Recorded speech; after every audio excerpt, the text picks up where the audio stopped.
All right, let's dive into a really fascinating topic today, third-degree heart block.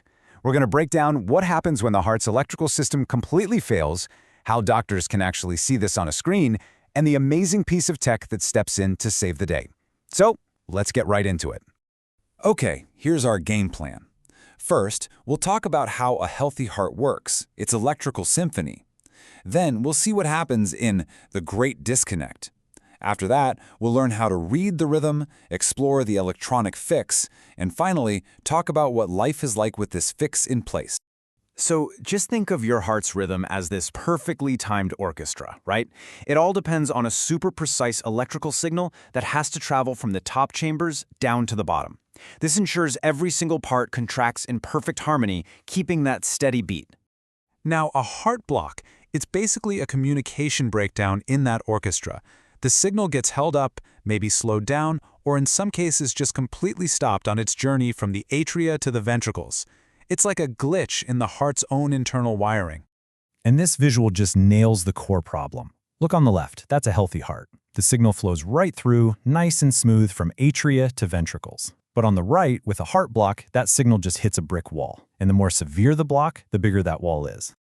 Okay, so now let's crank it up a notch and see what happens when things get really serious. We're talking about a third degree or complete heart block. And this isn't just a delay anymore. It is a total, absolute communication failure. This phrase right here says it all. This is the absolute definition of a third-degree block. The top and bottom chambers of the heart are, for all intents and purposes, electrically divorced. They have completely stopped listening to each other. So imagine you have two drummers in a band, but they're playing two totally different songs at the same time. It's chaos. That's what's happening here. The atria, the top chambers, are beating to their own rhythm. Meanwhile, the ventricles at the bottom are beating to their own, much slower rhythm.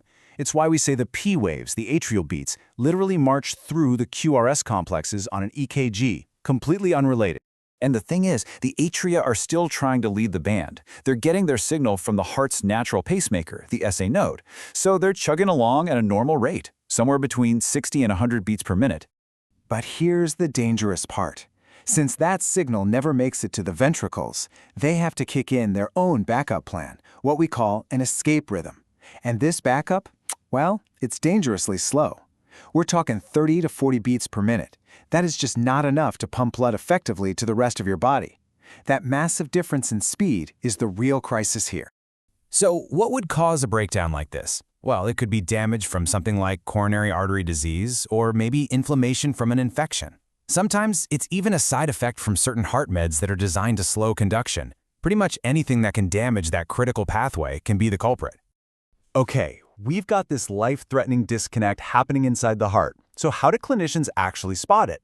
It all comes down to being able to read the heart's electrical story written out on an EKG. And they have a really methodical way of doing this. It's not just a quick glance. They break it down step by step. First, are the atrial and ventricular rhythms regular on their own? Yep. Okay. Where are the P waves? Are the QRS complexes wide, narrow? And then the million-dollar question, what's the relationship between the two? And that checklist leads them right here, to these specific clues. What's so great about this is how clear it makes everything. You can see the P waves and QRS complexes are totally unrelated. The atrial rate is way faster than the ventricular rate. But here's the kicker. The P waves are regular, and the QRS complexes are regular. They're just not talking to each other at all. There's no true PR interval, because you can't measure the communication time if there's no communication happening. So how in the world do you fix a complete electrical breakdown? I mean, you can't just go in and rewire the heart. Instead, you have to bring in a new orchestra conductor. And that, right there, is where the pacemaker comes in.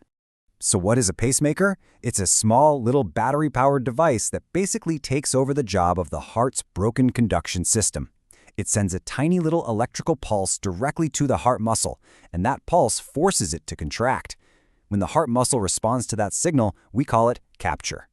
Now, pacemakers can be temporary, used in an emergency to get a patient stable, or they can be permanent for a long-term fix.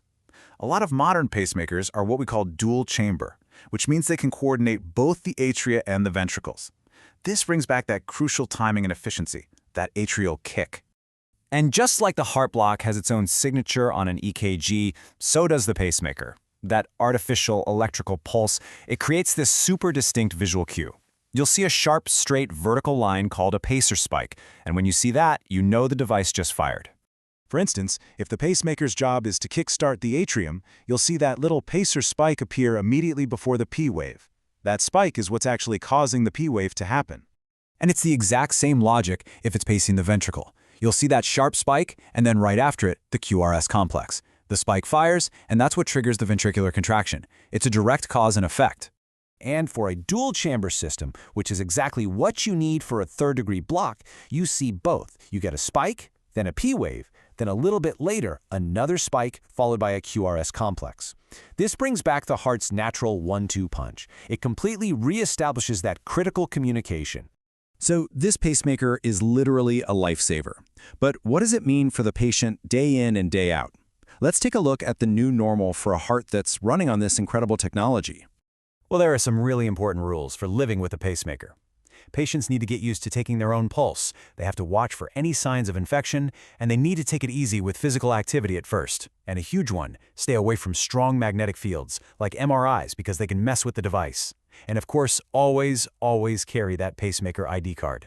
And look, while these devices are amazingly reliable, you have to know what to look for if something goes wrong.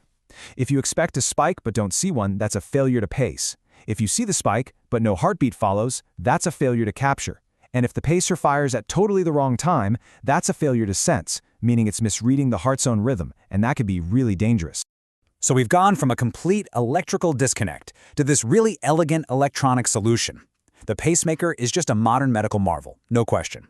It's a perfect example of how technology can restore one of our body's most basic, fundamental rhythms. But it also makes you think about how much we rely on that tech, which kind of leaves us with one final question. This technology is a lifesaver, for sure, but what happens when the fix itself needs a fix? Thanks for joining me on this explainer.